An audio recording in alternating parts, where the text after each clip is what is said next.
For some time, I've been contemplating the peculiar situation that existed in Egypt at the beginning of the Christian era. The city of Alexandria had become the great center of learning for the entire Western civilization. Alexandria had been founded at the time of Alexander the Great and was under the domination of the Greek pharaohs, the Ptolemies. And this domination continued until the death of Cleopatra, and then Rome took over. But the tremendous interest in Alexandria developed around the almost incomparable amassment of knowledge that was assembled there. Practically every field of human research was developed, unfolded, and progressed within the Alexandrian atmosphere. Alexandria was a city on the caravan routes. East and West mingled there. The Oriental doctrines and the Greco-Latin doctrines mingled together in a very strange confusion. After the rise of Christianity, both the Christian faith and Judaism had strong holdings in Alexandria. And it is safe to say that the composite there was made up of at least a dozen or 20 of the great religions and philosophies of antiquity. It was an amazing and unique center of learning. There was one other important factor in the Alexandrian complex, and that was the great structure of libraries. The Alexandrian libraries were the most famous in antiquity and probably the largest ever assembled in ancient times. The Serapeum and the Brachium contained together over 1 million manuscripts, tablets, and papyri containing the wisdom of the ancient world. When these libraries were ruthlessly destroyed, humanity was deprived of perhaps more knowledge than we will ever realize or appreciate. The destruction of these libraries also closed off our knowledge of the source of Alexandrian wisdom. It is quite possible that many ideas, beliefs, and doctrines which we now believe were invented in Alexandria were actually derived from the great research libraries, and therefore had a solid substance, but the substance has vanished, and only legends and fables remain. It is interesting, for example, to realize that the first and major interpreter of the fables of Aesop lived in Alexandria.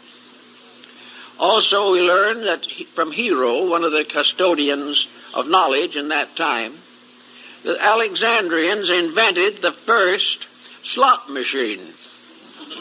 They did not spread out candies, bars, or cigarettes. Believe it or not, by putting a coin in a small slot, you received a sprinkle of holy water. But our modern slot machine is based upon the Alexandrian model. Everywhere we find them, in herbalism, in medicine, in philosophy, in art, literature, poetry, these mysterious people that occupied this great Egyptian area were almost universally learned. We know, for example, that the entire structure of Hermetic thinking and the story of Hermes Trismegistus arose in Alexandria. And we also know that the Alexandrians must have had a considerable sense of prophecy. It was there also that the Sibylline books developed that prophesied the future of the world. It was Ptolemy of Alexandria that gave the world astronomy and very largely contributed to the rise of astrology. There were zoological gardens. There were ponds for fish. There were reserves to protect animals. There was just about anything and everything you can think of. And not far outside of the boundaries of Alexandria stood the great group of pyramids, which have remained to this time the wonders of the world. Very little is actually known about the pyramids.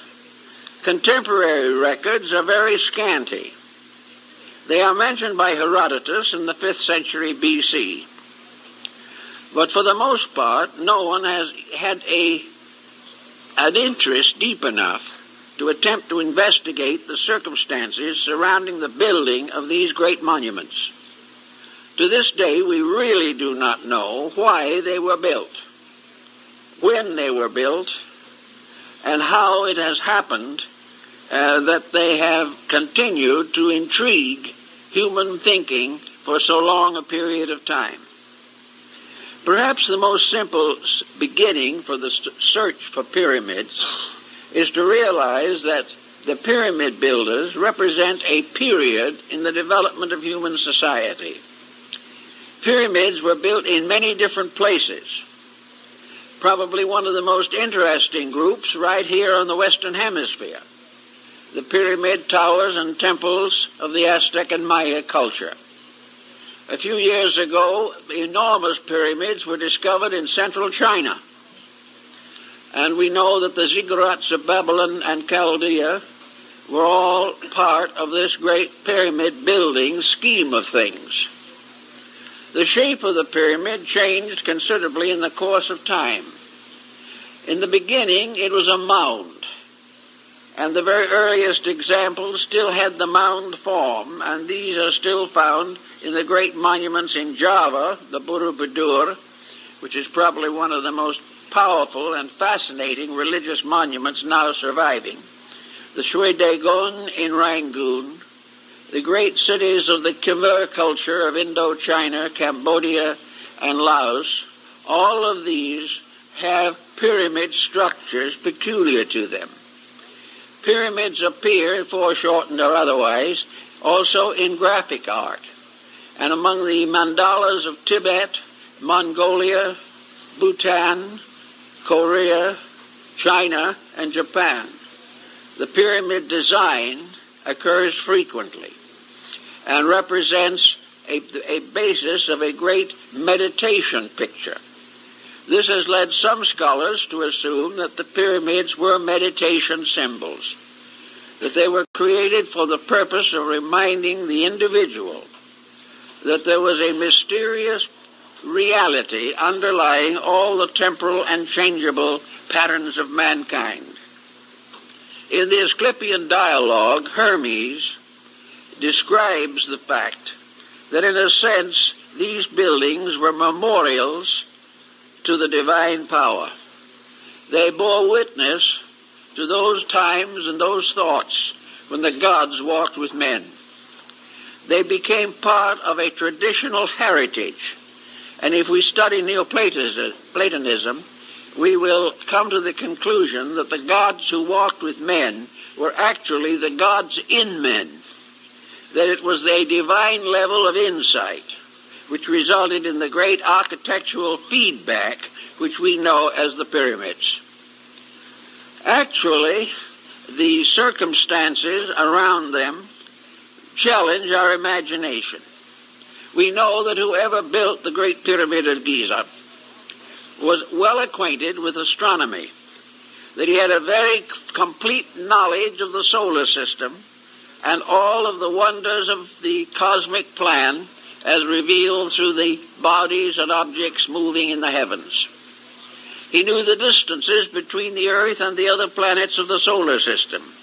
He knew the precession of the equinoxes. He realized the importance of the star groups. He already knew the decans and dodecanates of the zodiac.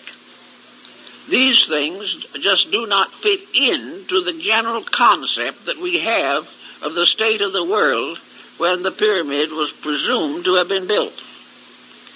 The only possible answer is, on this level, that at the time the pyramid builders labored, they had a knowledge among themselves that had not been distributed to the people. Even the rulers did not possess this knowledge.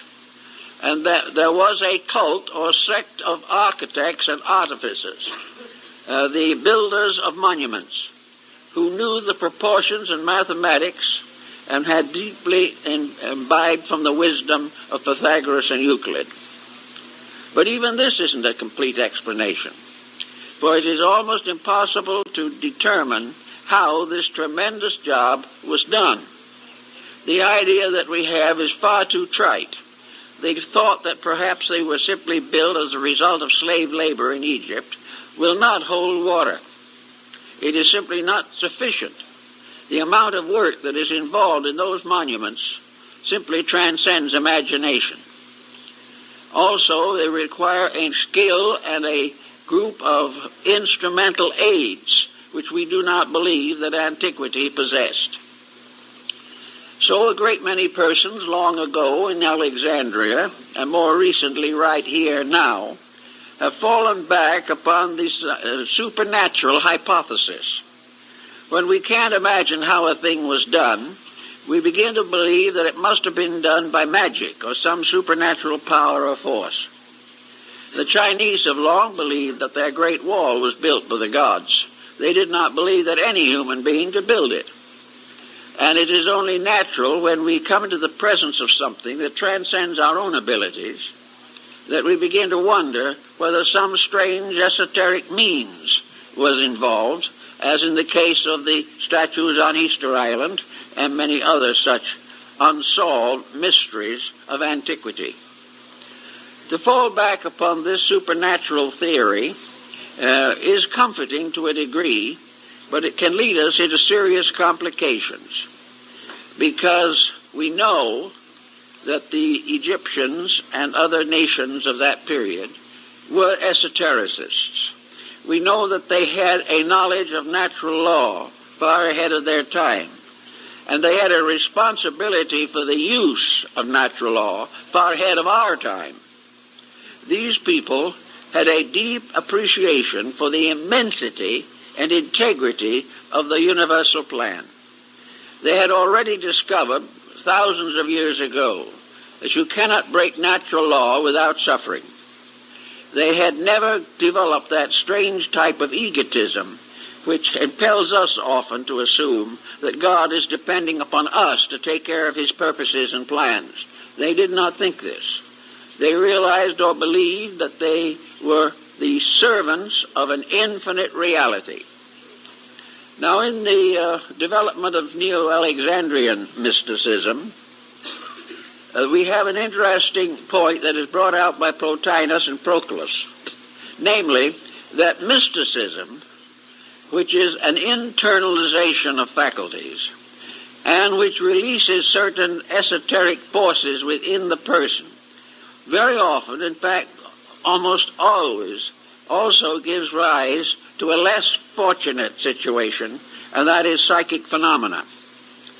The mystic is more inclined than anyone else to believe in the psychic factors of life. And because these are inconstant, and because most of them arise within the imagination of individuals, psychism leads to difficulties, even while mysticism leads to spiritual attainment. They are not the same thing. The pyramid, as it stands today, there is, of course, the largest and most important of several groups of similar buildings scattered around through Egypt and other parts of North Africa.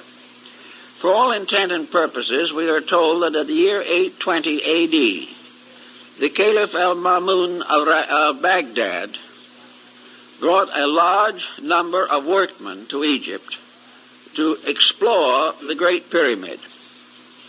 The reason he did this was because there was a legend to the effect that the pyramid had been built by mysterious giants called the Shaddai, and that they had buried within the pyramid a great treasure.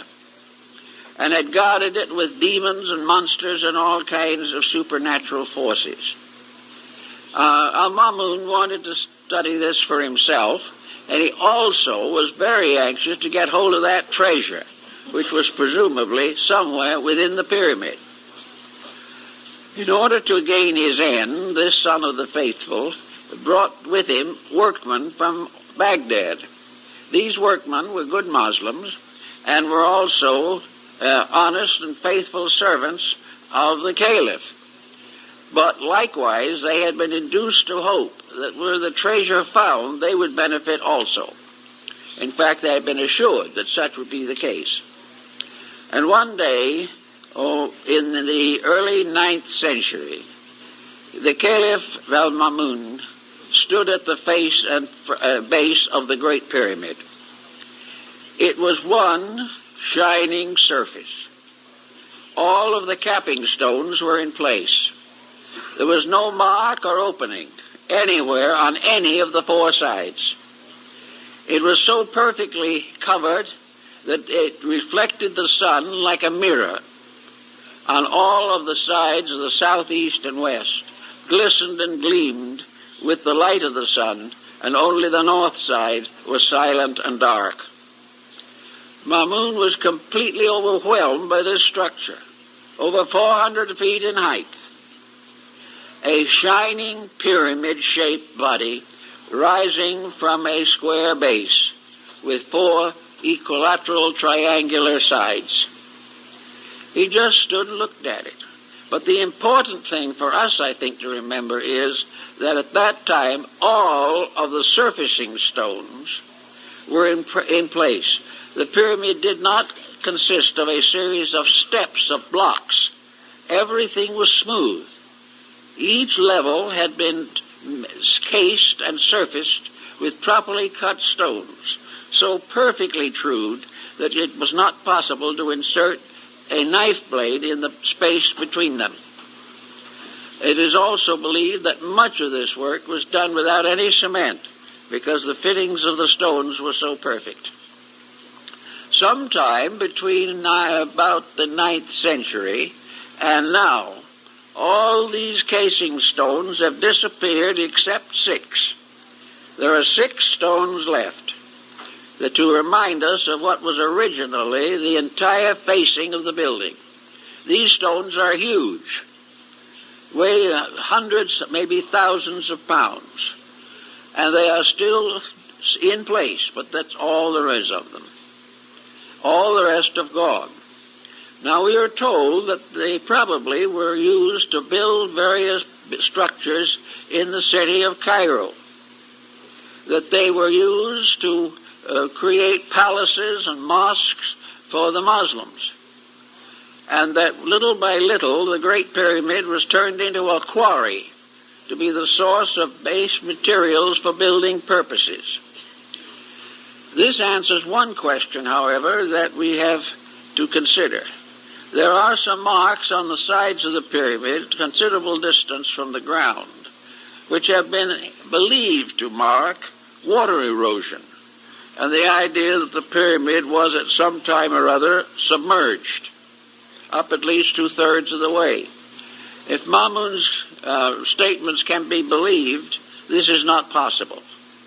Also, it is more likely that these markings, these marks that look like water erosions, are actually sand erosions that were the result of sand blowing against the walls after the capping stones and facing stones had been removed. So the probabilities of the so-called antediluvian date remains speculative. We do not know. One thing is probably inevitable, that whoever built the pyramid had a very great knowledge and presumably was wiser than most of the peoples in the world today. We know, when I was in Egypt, I talked to a French architect who was standing alongside me at the foot of the Great Pyramid. And he said, if this building had not survived, if the modern world had had nothing in the form of knowledge except reports about it. And the building had not continued to exist. There isn't a soul on earth who would believe that it had ever been built. And this is more or less the situation. The only reason we have to accept it is because it's there. And the more we study it, the less we know about it. Now, the modern researchers have found in the pressure spaces above the king's chamber some markings which are assumed to be part of the inscription of the Pharaoh Cheops, that this cartouche of Cheops. But when you see the cartouche photographed, it's hard to get to look at the actual one. The condition is so dim and so faint that there may be very grave doubt as to whether Cheops had anything to do with it at all. In the first place, a proud pharaoh, wishing to mark a building as a proof of his own skills, would not have placed those inscriptions in a position where they could never be read, never could be seen, and in the process of completing the building were most of them mutilated or completely obliterated. Therefore, it is not at all likely that the proud pharaoh put something in those chambers that could not be found for thousands of years, and then only by accident. Most of the Egyptian monuments are clearly marked with the cartouches of their originators. Some of them also have taken off an earlier cartouche and put their own in its place, the cartouche being an oval lozenger containing the name of the pharaoh. So the Cheops theory is pretty weak, although it is still clung to for lack of a better one. And I think the real thing we have to go into in studying this is to find out, if we can, what the actual meaning of the building is, why it was put where it is, why other buildings and the Sphinx are in the same and particular relationship to each other. Some of the more thoughtful progressives have come to the possible conclusion that the Great Pyramid was part of a great calendar system, that by means of it, it was possible to calculate most of the important phenomena of astronomy. The ancients did not have telescopes as we know them, but they did have ways of calculating mathematically the various positions of planets and the precession of the equinoxes. And it's been suggested that the Great Pyramid and its immediate surrounding structures was a tremendous calendar structure, perhaps the oldest known to man. This is not unreasonable if we think about it. We know that one of the pyramids in Yucatan, in Chichen Itza, was an observatory, the parts of which still remain and we know that it was an observatory. There are also other indications. The great ziggurats of Babylonia and Chaldea were towers for stargazing.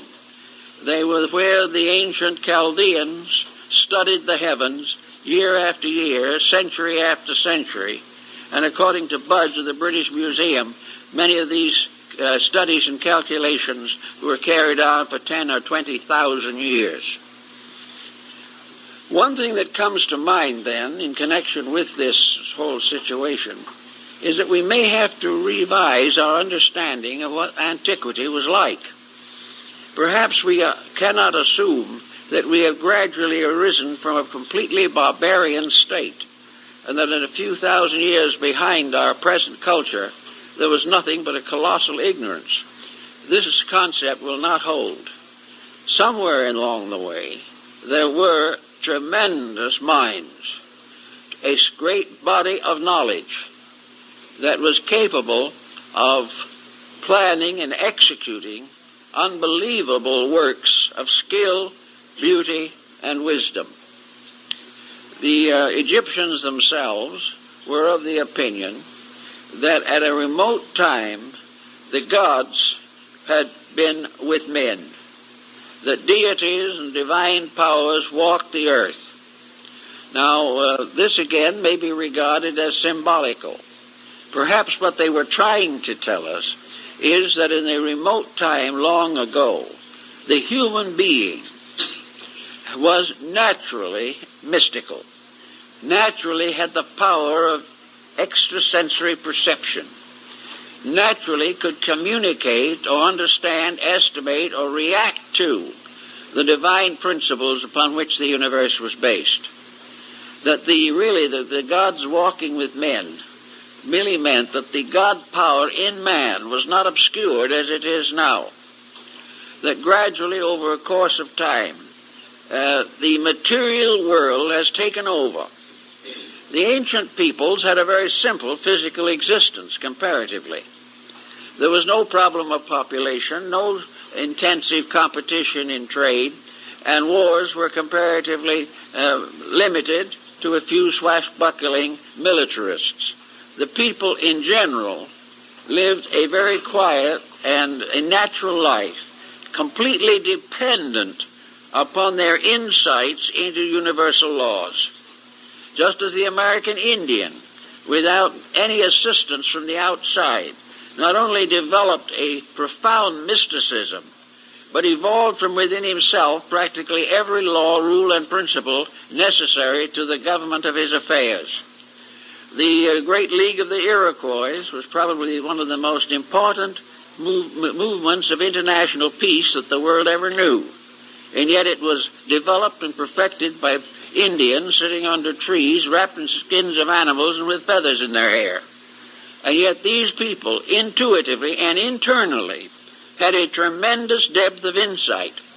This depth of insight has been lost as the result of the individual being subjected to continual external conditioning.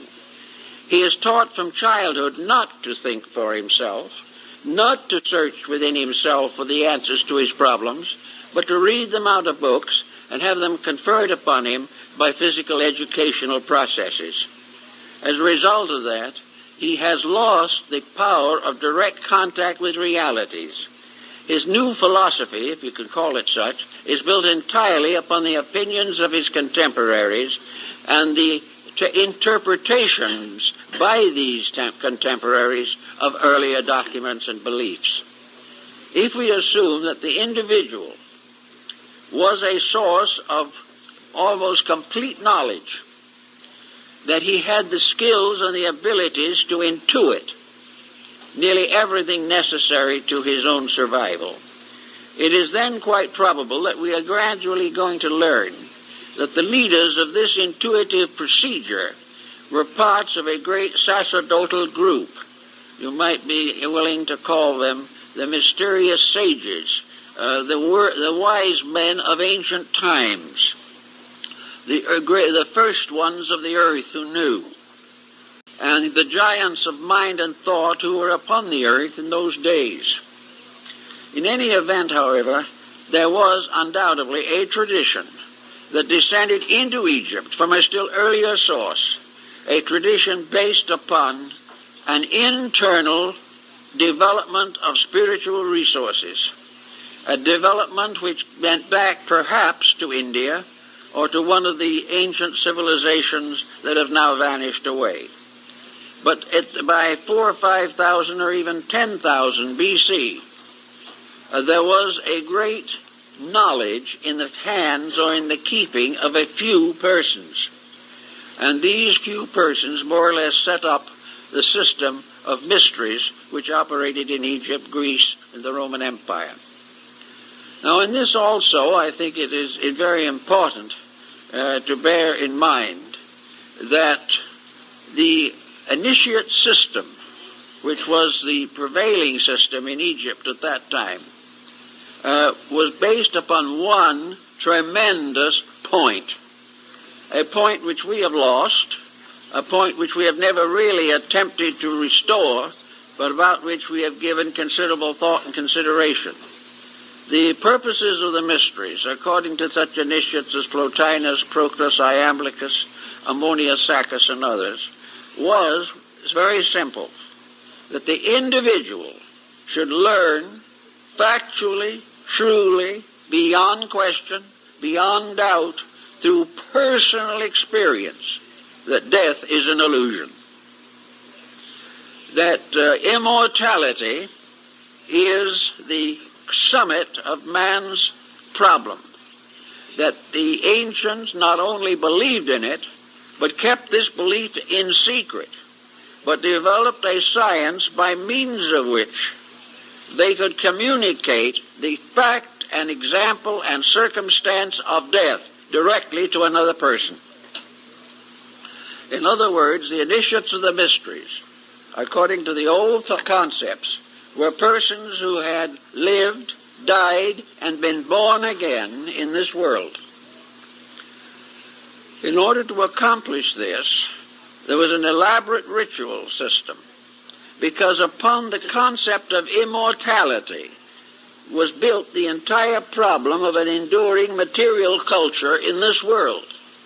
If immortality was demonstrable, beyond question, not the result of communication, not because certain famous person had believed it, not because we wanted to believe it, or because it was written in sacred books, or anything of that nature, but because the individual who believed it had died, passed through the experience, and come back to life. This was the burden of the mystery system, was to prove conclusively that death was not the end of anything.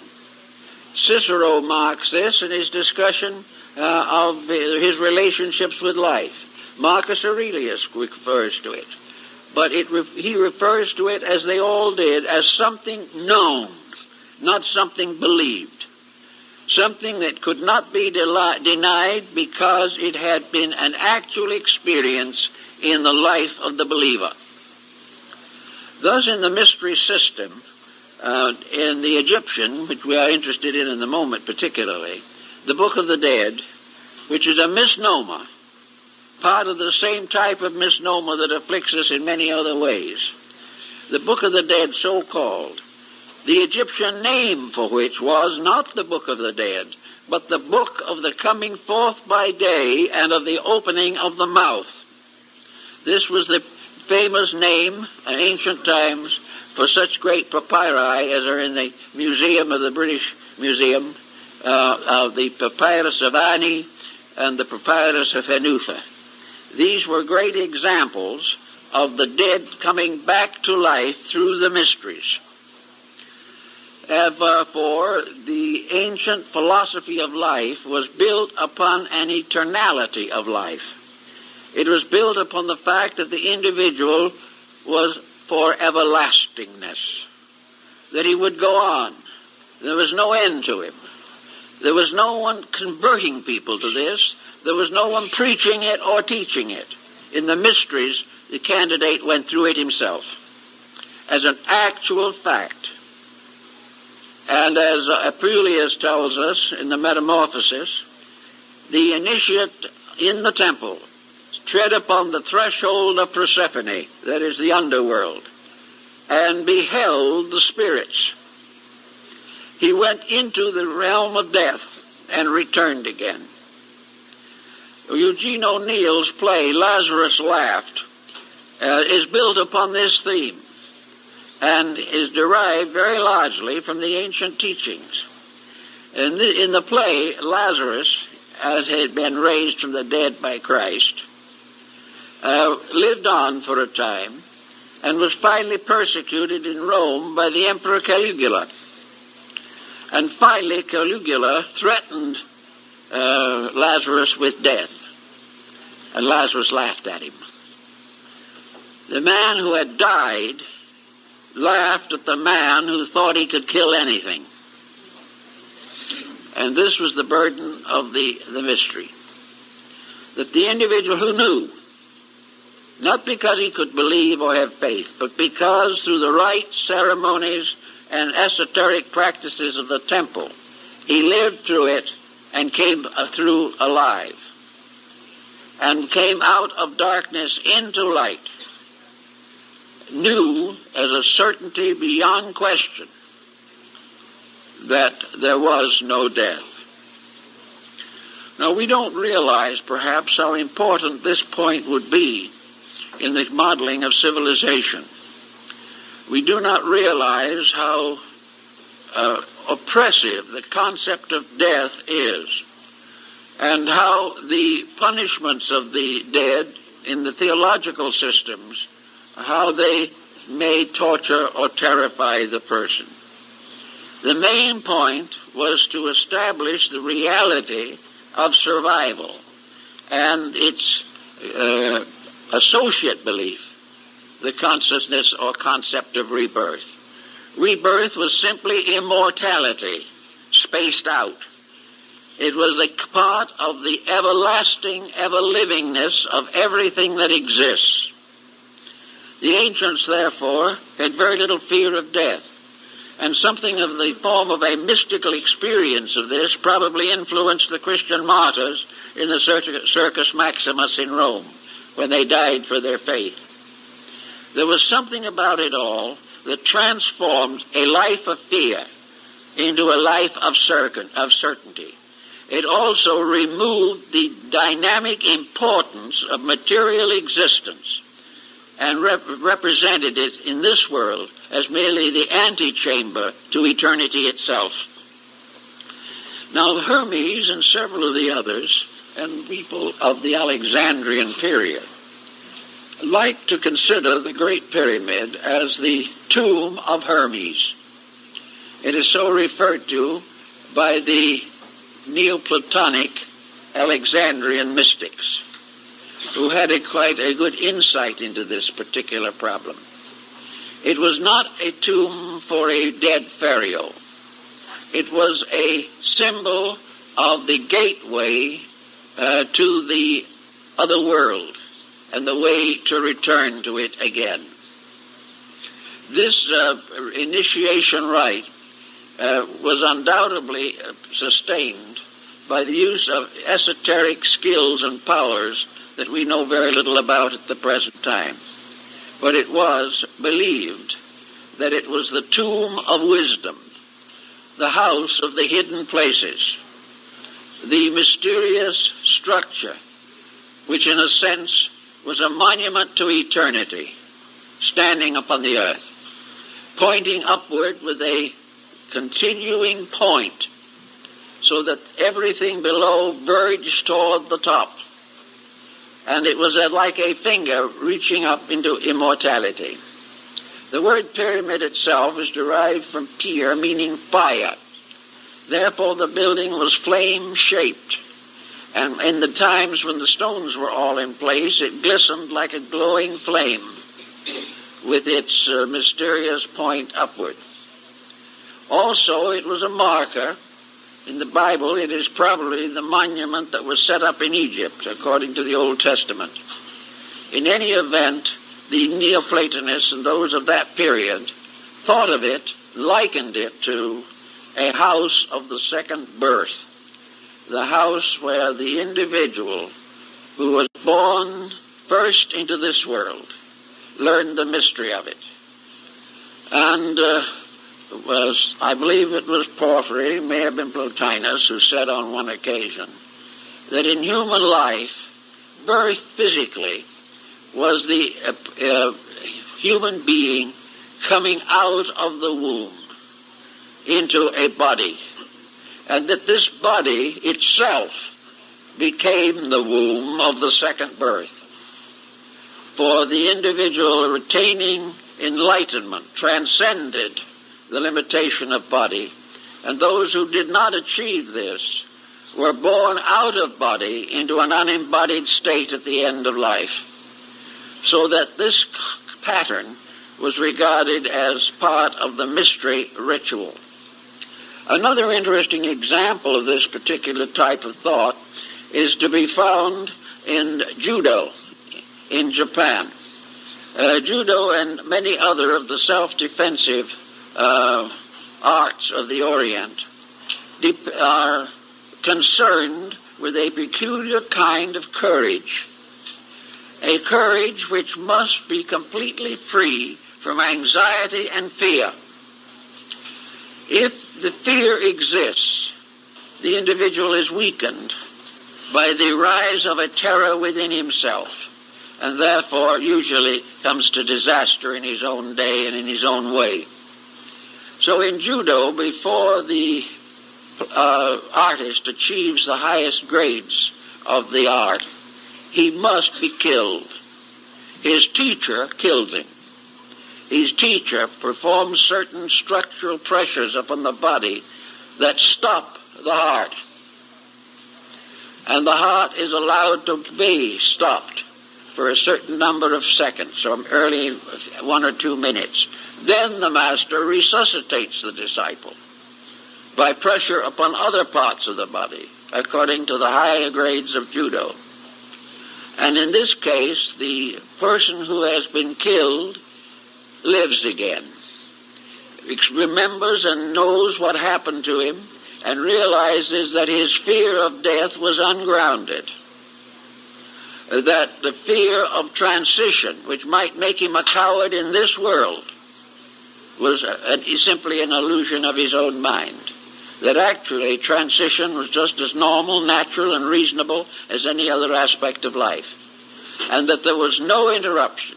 The individual never ceased to be an immortal being, whether in body or out of it. Now, the Egyptians apparently built on this very, very strongly. So did the Hindus. They felt or realized the tremendous significance of this realization that there was no termination, that there was no end, that the labors of a life were never lost, and that the achievements of a life were forever necessary, that the individual who had an idea that his virtues might go to oblivion with him was wrong, and the one who believed that his vices would go to oblivion with him, he also is wrong. There is an interruption of place, but not of state. There is an interruption in the sequence of relationships between the individual and the material body, but no interruption in the continuity of the life within that body. Thus, materialism, which has become more or less prevalent in our time, can be held responsible for a very large amount of the unfortunate pressure that bothers us today. Materialism sustains crime, helps to build a constant fear, makes the individual highly materialistic because he knows no other outlet, helps to build a constant fear, makes the individual highly materialistic because he knows no other outlet, and little by little the world comes to be afraid of life, afraid of the existence of which, in which it passes its days here in the world. Asclepius and Hermes in the dialogue pointed out that the time would come when Egypt, which of course was a symbol of the whole world, would forget its gods, that it would deteriorate, that it would depart from heaven, that it would build false images, false goals, and false purposes to justify its own errors, that it would go into a state of conflict with all other things, that it would waste the values of the earth. He points out definitely that the earth would be impoverished, the soil would be impoverished, that the humanity living would have no conception of its responsibilities, but would live for pleasure and profit alone. And as this happened, gradually the planet would become a desert. That everything that was useful would no longer be able to function or manifest itself. But that in spite of this, that something inside of the human being could not die. This eternal life that was recognized in the great mystery system went on. And also in the course of time, the life within the individual would revolt against the misconduct of his mind, emotions, and body. And when the great tragedy revealed itself to be the result of human selfishness, cupidity, and ignorance, the humanity would then go back to the gods, go back to the divine principle within himself, and create a new world emerging out of his own repentance, out of his own realization of his mistake, out of his own fear, perhaps, of the final destruction of himself and everything that exists.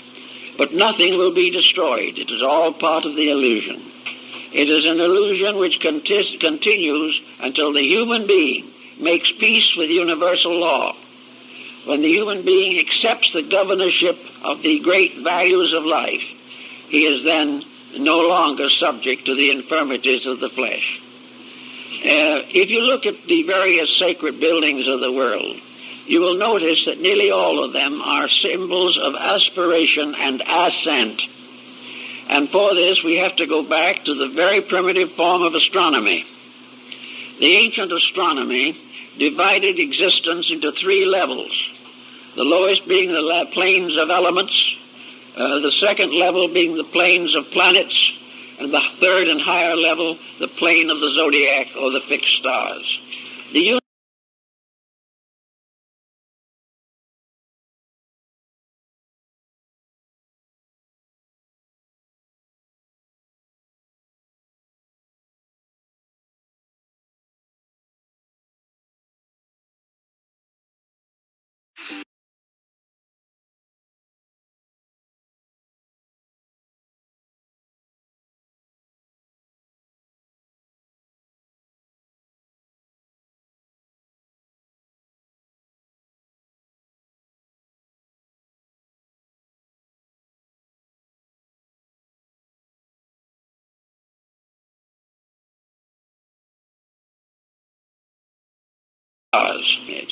which incidentally could be a tomb, because it would then become a witness to the fact that the being in the tomb was not really dead. The tomb became then a symbol of belief in the resurrection. It was a monument to prove that it was over the body only, and that the soul, mind, and spirit had ascended into a better world. This ascent was represented in India by the use of a cube and a pyramid. The pyramid was placed on the cube to represent the union of the material quaternary and the spiritual triad. It was an ascending problem. All through the present Buddhist world, graves are in the form of little stupas or pagodas with 5 levels to represent the ascent of life. And the headstone became a ladder to lead to the higher worlds and to bear witness to the fact that the person buried there knew his own immortality and would go on to freedom and liberation. The enlightened person was always represented by a grave marker, which was the symbol of immortality and not the symbol of death. In Cambodia, in many buildings, this particular concept was created by means of a cube and a sphere. And spheres were also placed in the Great Pyramid and have been found there. Small articles to represent levels or planes, to level truly the levels of stones. A small sphere was placed upon them. If it did not roll off, the stones were true. This sphere became a dome rising from a quaternary. And this dome itself became the symbol, as far as we are concerned, of the invisible causal nature which surmounts and overwhelms and dominates the material body. Therefore, a building with a dome is a symbol of the recognition of the power of the divine over the natural life of the individual.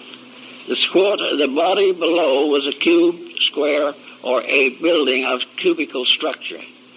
The dome was the symbol of the overshadowing of divinity.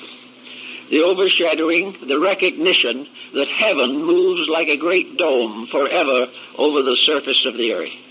The earth was the cube, the dome was the heaven moving above it. And the dome gradually became the minaret. It became the steeple of the church. It became the dome of the Capitol building in Washington, the dome of the Vatican, and mysterious domes on the Muslim mosques, and the mysterious pyramid forms that we find in some Protestant churches, as in the case of the Westminster Abbey, which has the pyramid over the central entrance. All of these together represent the survival of a language that had to do with the human realization of his own nature. The pyramid stood upon the earth. It represented a flame ascending. It was a radiant structure that had been built in ancient times, but it was always pointing upward.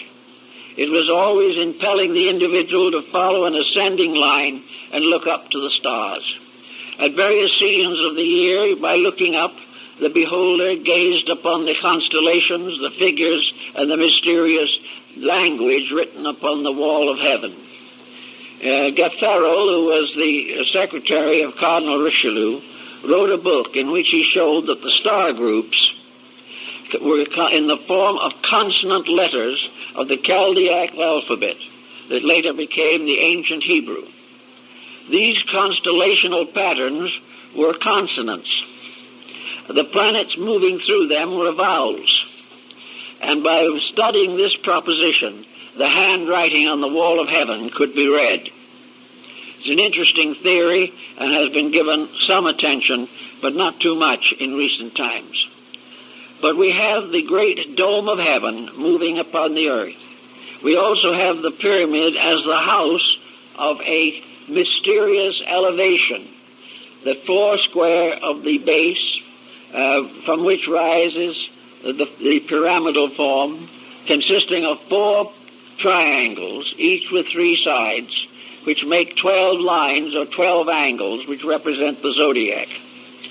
The building was oriented to the 11th decimal point and was probably perfect at one time, but there is damage to one wall of it as a result of an earthquake. I never was quite strong enough and physical enough to climb the outside of the pyramid. Very few people are. It is really an arduous job. You have to have about 4 daggermen or natives to help you.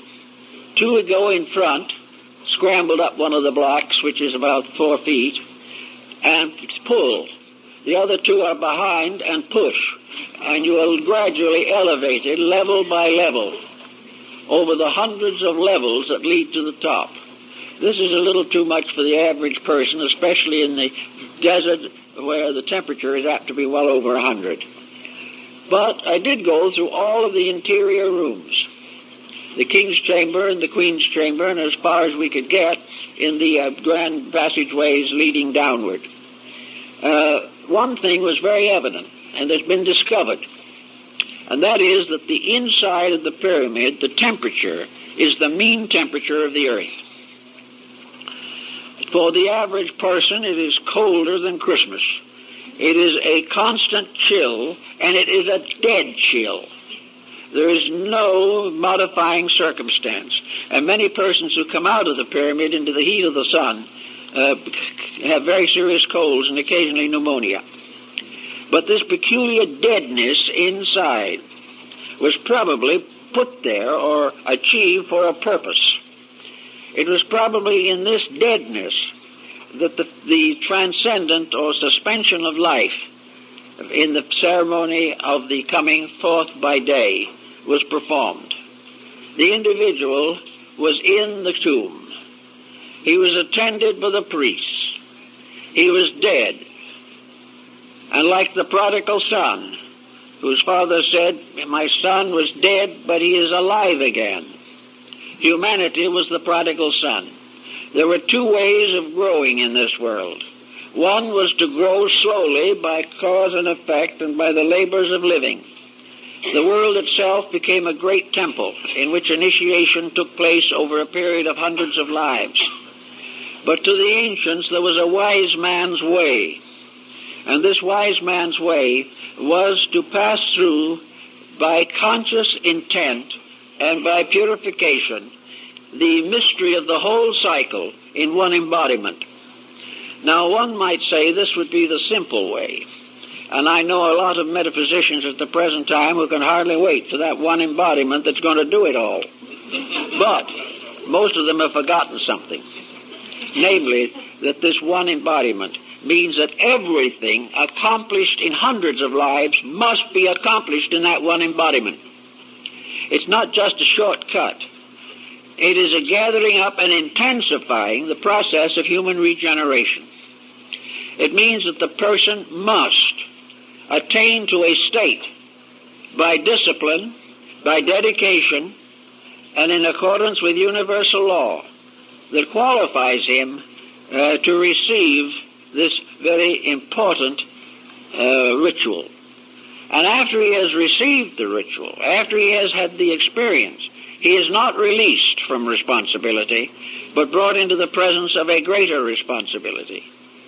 Having become, as Apuleius points out, a citizen of two worlds, the individual must act accordingly. He also learns from certain experiences along the way what he can't do and what he can do. He learns, for example, that if he is interested in primarily in his own security, he has already failed. It is not a case of where he is doing this to become nobler, more enlightened, more successful than other people. He is doing it for one purpose only, that he can be a better servant of the infinite. The ritual produces dedicated disciples of wisdom, not satisfied people who sit back and try to nurse their own intelligence.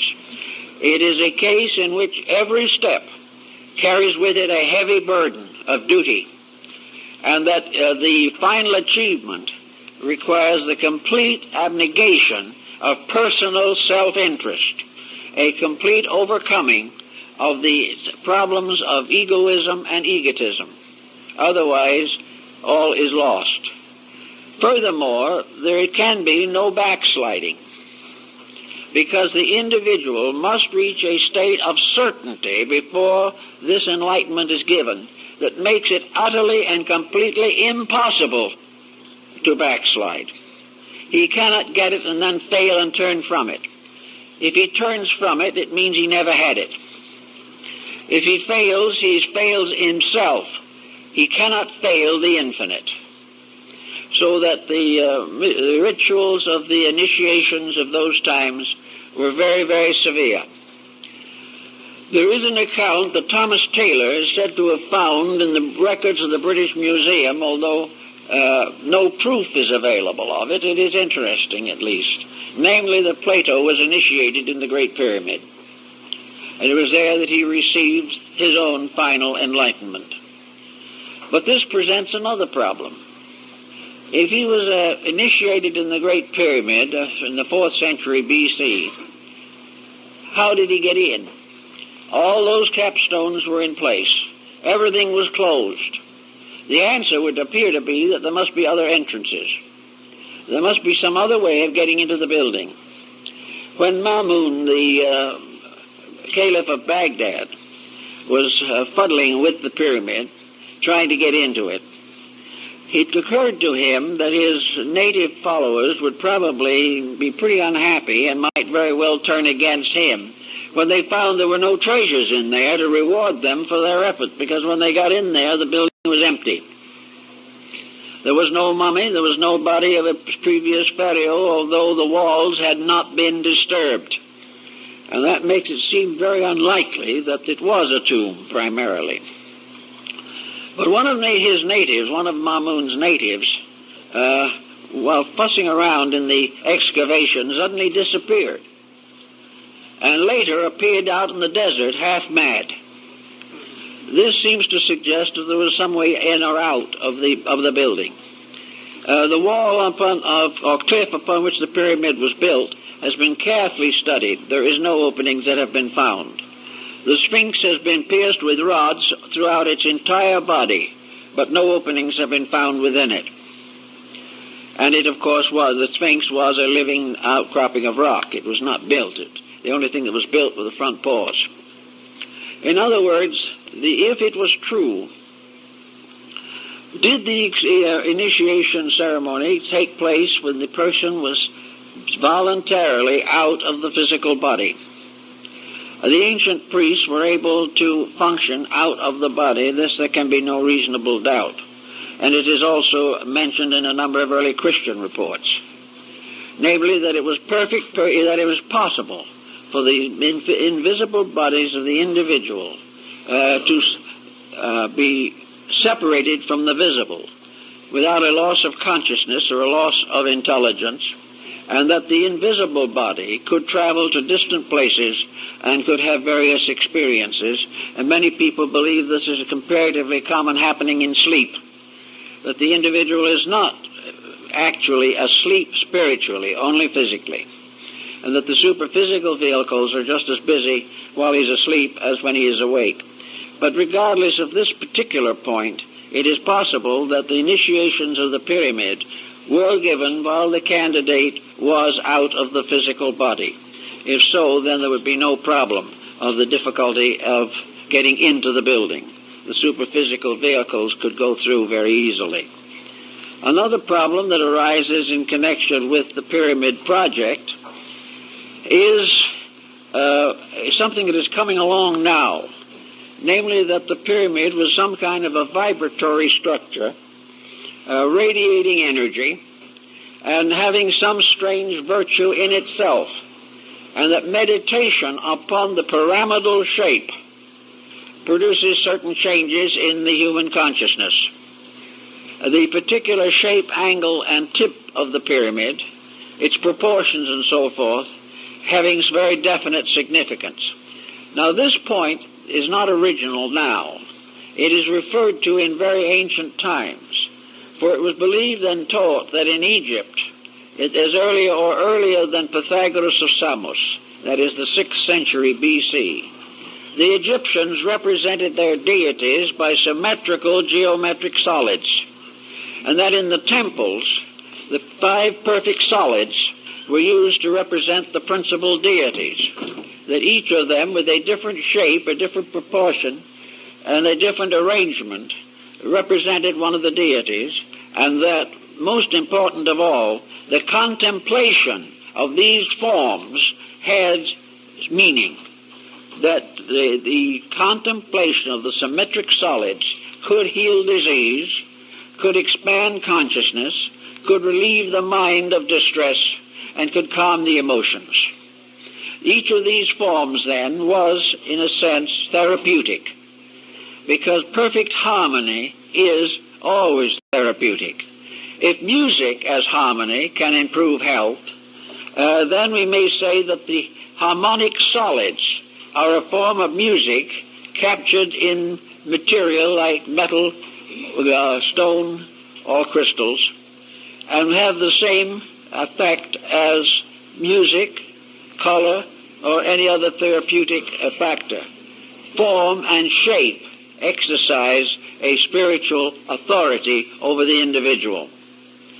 Now, this was known to the Chinese, or at least believed by them, and we find traces of this in the I Ching. Most of all, however, we find in the Orient that painting and scenery, beautiful symbolic designs, mandalas, were particularly important in releasing the individual from the negative moods of life, that he was able to contemplate more fully and by relaxing could take harmony into himself. One of the problems we face today is the constant pressure of inharmony. We live in a world in which very little is the way we wish it was. We are all constantly under the pressure of worry, anxiety, fear, despondency, irritation, aggravation. These things press in upon us all the time. We are also afflicted by the very appearance of our civilization. There is nothing more depressing than the average city. And there are very few things much more depressing than the average house, because people simply have not the insight or the understanding to build structures suitable to the release of their own consciousness. The individual concerned only with physical comfort may live in an environment which makes his spiritual nature completely uncomfortable. Also, public buildings now no longer have their foundation in the Dionysian artificers of old, who built buildings according to the laws of the gods and the geometry of nature. Today we build them largely to look like blocks of ice, because that is the cheapest way to put them together.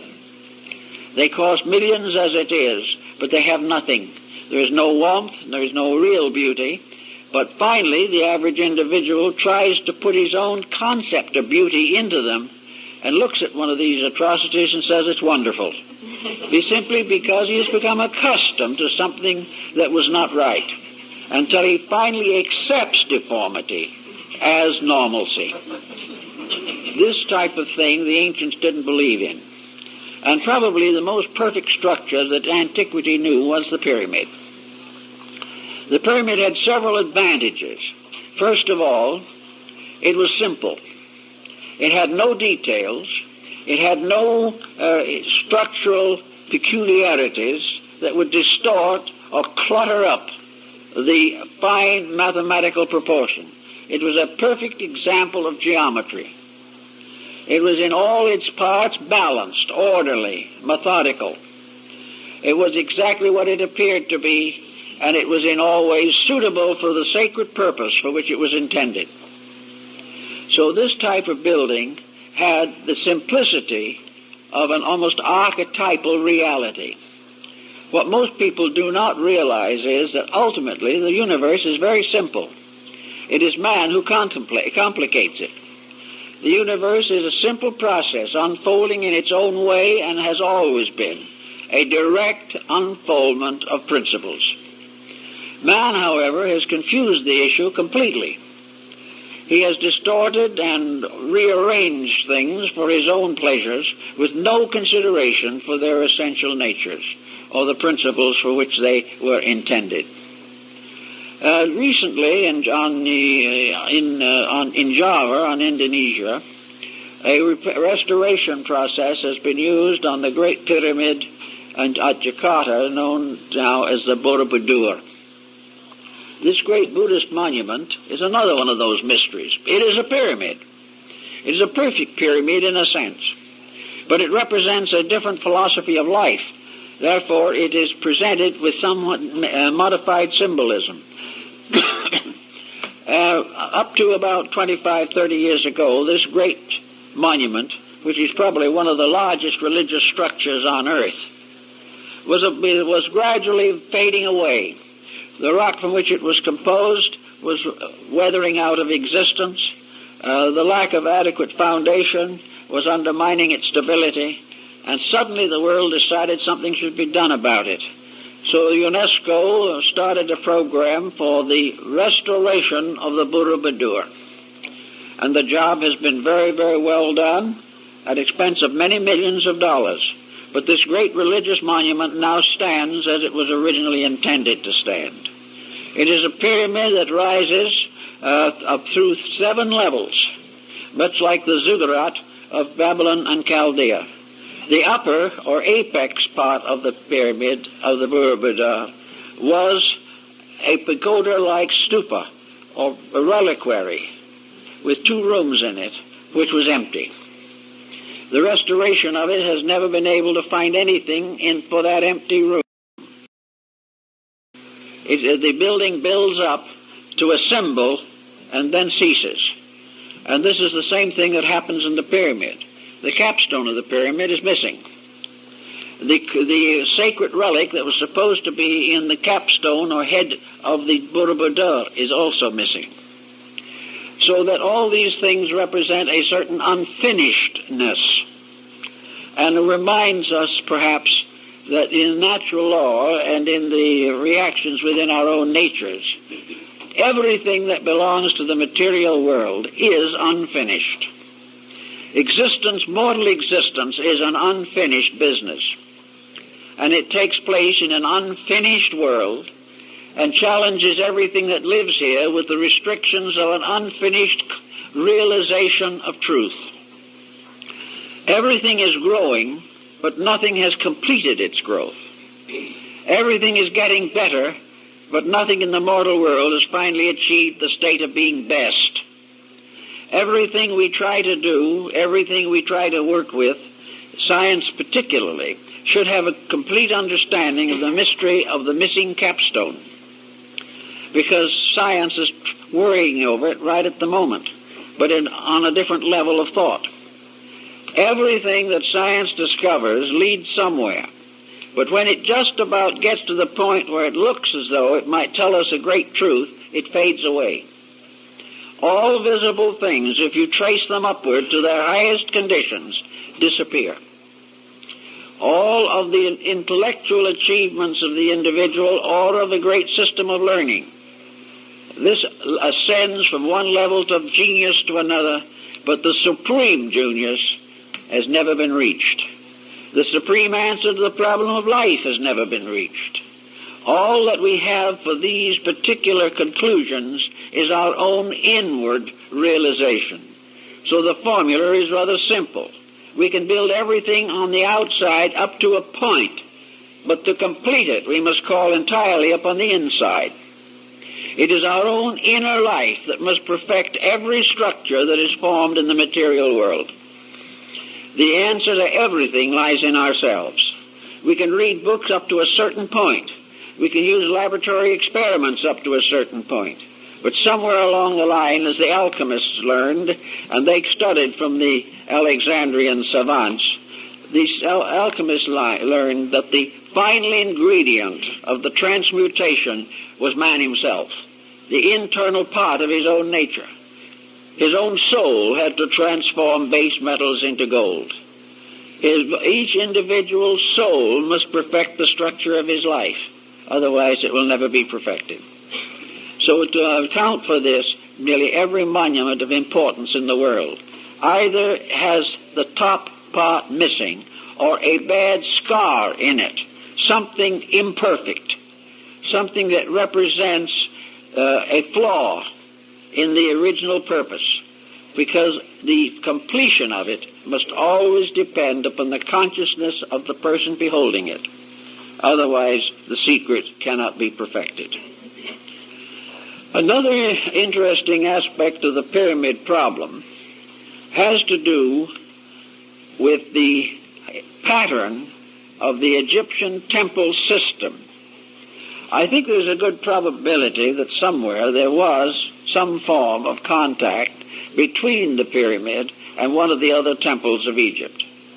This may have been, however, intentionally closed off at some time. This presents us with a very curious circumstance. The king's chamber in the pyramid, hidden within 200 feet of masonry in all directions, was originally ventilated. 2 air shafts went from the king's chamber in an upright diagonal motion to the surface of the pyramid.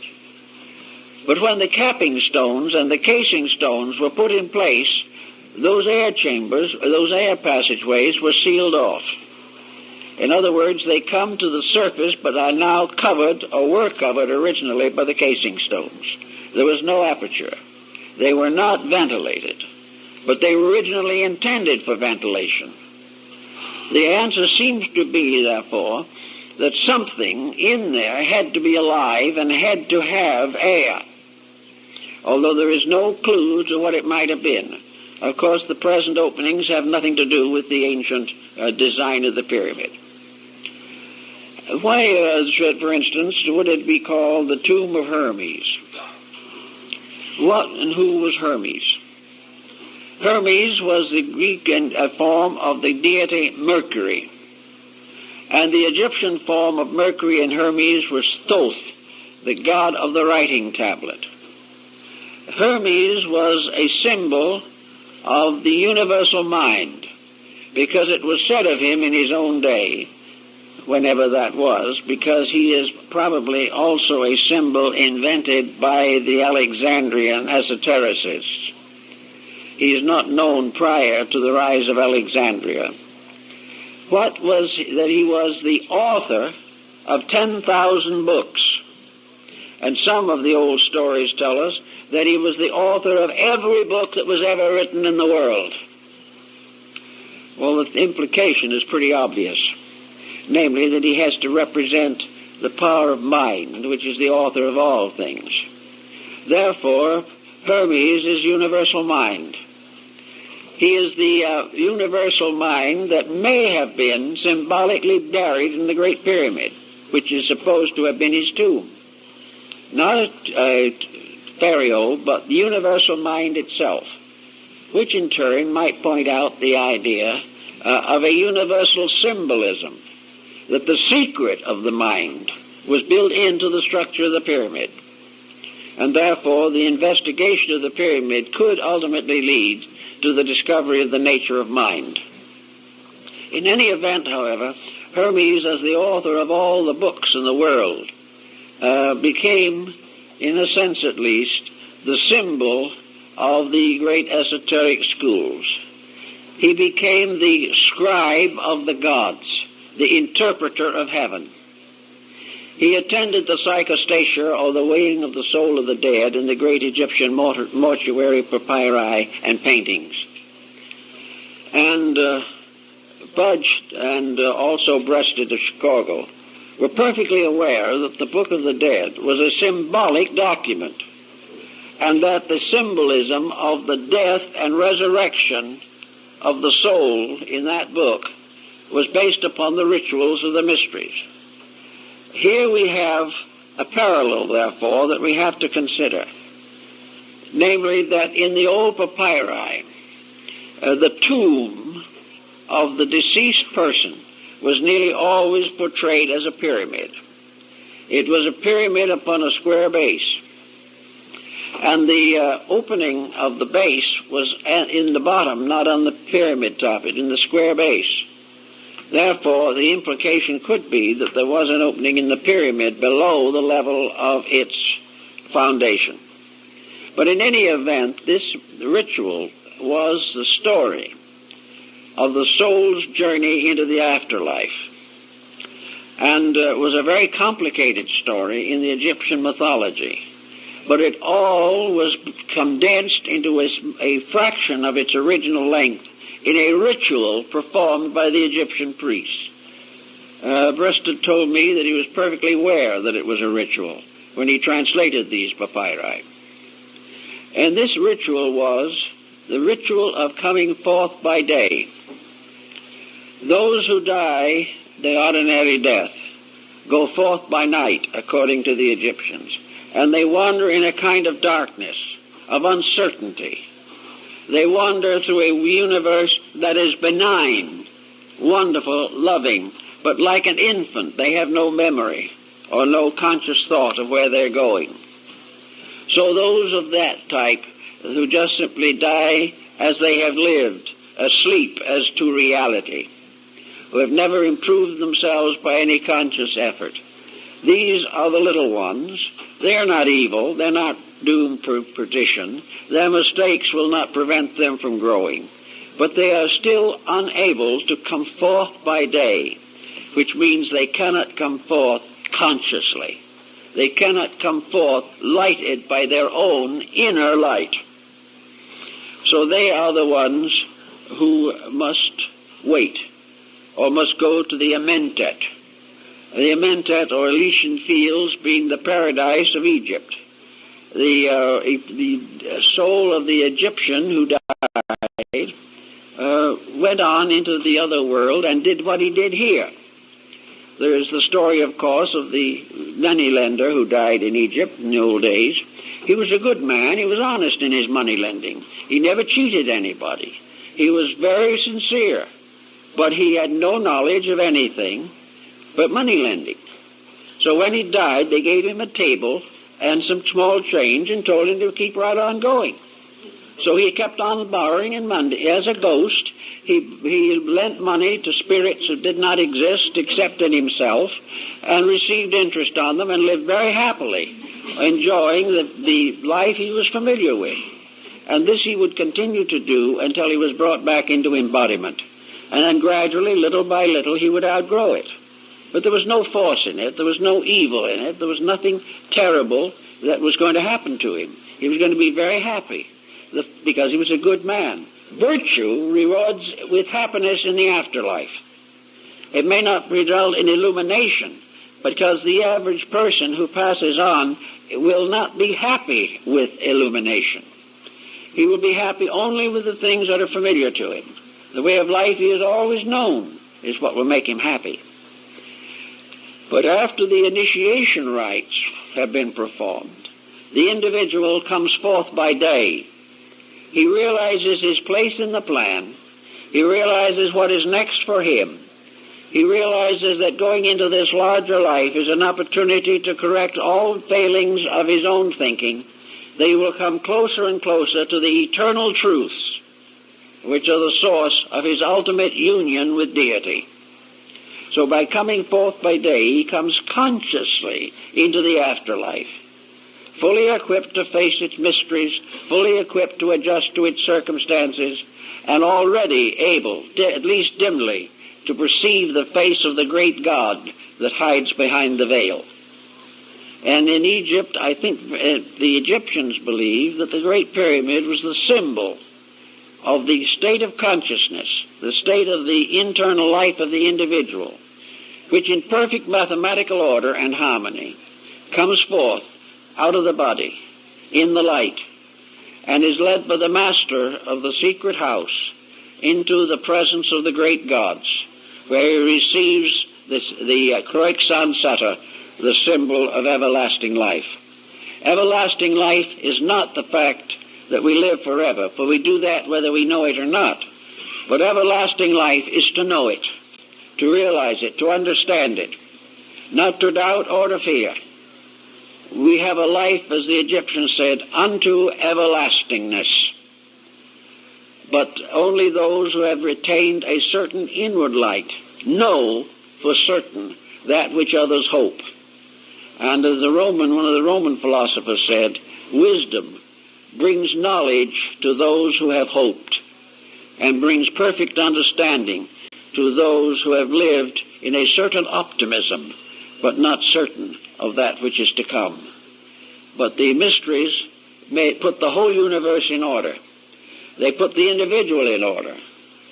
They made everything as it was and as it should be. And the pyramid, according to the Egyptians, was a testimony set up under the directions of deities and their architects and artisans, so that all men might know that forever and ever the great light, the great good, and the flame of aspiration would burn in man. And if as long as it burns in man, it will burn in the world. But if it goes out in man, it goes out forever. So the wisdom of the ancients was to continually introduce and initiate the worthy into the real purpose of the plan, to help them to understand the great dignity of life, the great value and virtue of obedience to law, and that forever the pact between heaven and earth was sealed by the symbolism of the pyramid. This is what the Alexandrians worked out and thought about it, and I think it comes rather close to the facts of the matter. Well, I guess that's all for today.